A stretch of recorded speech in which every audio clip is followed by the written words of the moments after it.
Hello, welcome to IPMI Business School. I'm Eloy Zalukhu, an IPMI student. As part of IPMI Care program, today we are going to discuss about human resources management in Indonesia. And today we have Mr. Krishnan Rajendran, who is the faculty member of IPMI Business School and also lecturing in human resources management and organizational behavior. Also, written a book with his colleagues last year. The title of the book is Managing Human Capital in Indonesia, Best Practices in Aligning People with Strategic Goals. So now, let's follow our discussion. How are you, Raj? I'm fine, thank you. Hi, Eloy. Thank you for your time to be with us today. It's a pleasure. To start with, if you could share with us the updated or current conditions of human resources in Indonesia today. Human resources in Indonesia is still very administrative in nature. That is borne out by the fact that when we conducted the research way back in 2008, yes, and when we published that in this book, yeah, we found that the predominantly people from aligned functions thought that the HR department was purely administrative. yes, And not adding much of a value to the organization. So when we talk about value adding, we'll talk about performance, managing performance, yeah, managing competency development, facilitating people to carry out their functions and engaging them. So these are some of the value adding functions that HR could do in an organization to add value in terms of performance. Okay, with that kind of conditions, do you see, are there challenges that is facing by organization or human resources management? Yes, there are a number of challenges that the HR departments in Indonesian organizations face. Yeah. The first one would be, how can they justify their place in the board of directors? Okay. By which I mean whether the representative of the HR function who is going to be the HR director, yes, whether he can conclusively say that his function is adding value in terms of driving performance, yeah, in an organization. The second aspect would be, how do we develop leaders? Not just leaders in the domestic context, but leaders in the global context. yes, And therefore, how do we develop the required competencies right, to be managers, to be leaders? These are three challenges, and of course you could add on a few other things to that.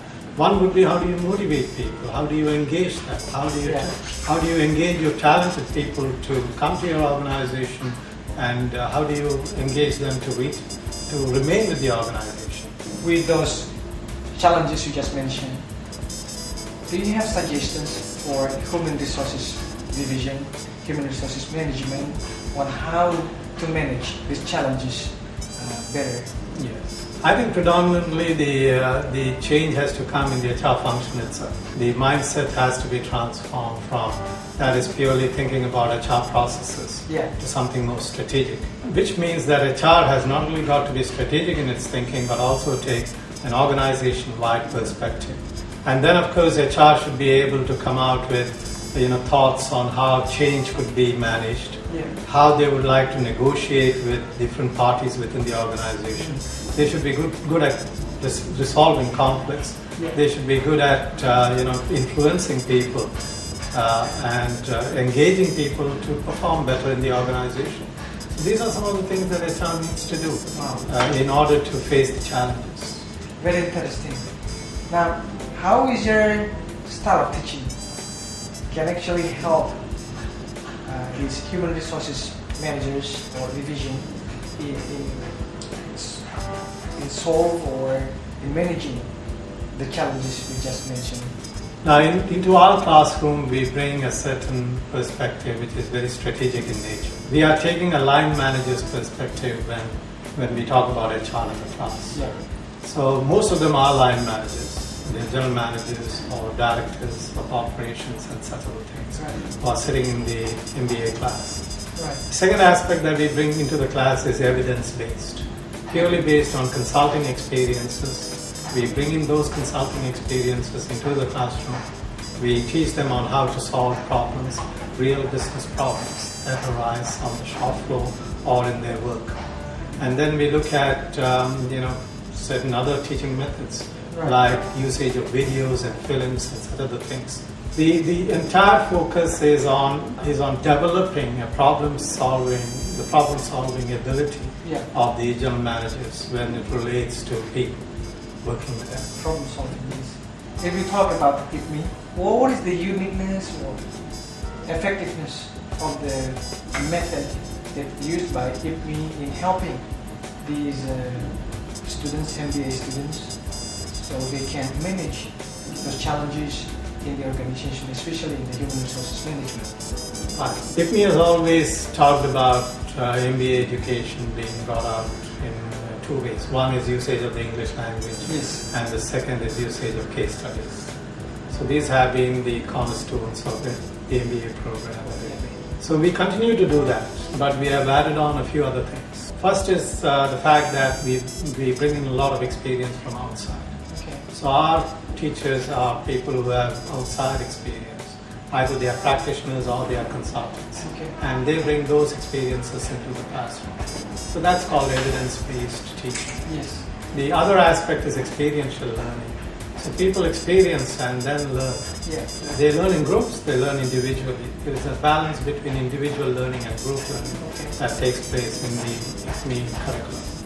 And then of course, people are allowed to solve their problems, which they face at their workspace. And they bring those problems and discuss that in class.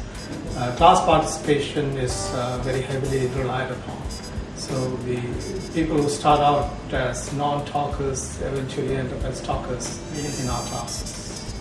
And what about the case studies? The case studies has always been there with IPMI. So and we will continue to use the cases. Most of the cases are Harvard cases, but we also have certain local cases which are used in order to teach people. Thank you very much for our discussion. Thanks, it's been a pleasure. So that was our discussion with Mr. Krishnan Rajendran, the faculty member of IPMI Business School, and also teaching human resources management and organizational behavior, as well as one of the author of this book. And I hope you learned a lot from the discussion, and I'll see you again in the next program. Until then, take care and see you.